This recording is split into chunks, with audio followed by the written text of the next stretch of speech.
Assalamualaikum warahmatullahi wabarakatuh. Bertemu lagi dengan saya Ardi di channel Adik Arkan, tentunya seputar yang isi channel seputar pariwisata Sumatera Barat, apapun ada di sini ya. Saudaraku setanah air, seiman, semuslim dan seagama, saya Adik Arkan mengucapkan minal aidin wa faizin, mohon maaf lahir dan batin atas semua salah-salah ucap kata, salah-salah pengucapan dalam explore, vlog atau liputan sebelum-sebelumnya yang disengaja ataupun tidak. Secara mendalam saya mengucapkan minal aidin wa faizin, mohon maaf lahir dan batin.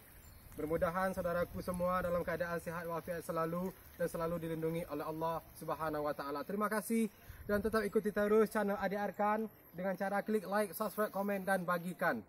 Lalu nyalakan notifikasinya agar selalu update dengan video terbaru dari Adik Arkan seputar wisata Ranah Minang. Terima kasih. Wassalamualaikum warahmatullahi wabarakatuh.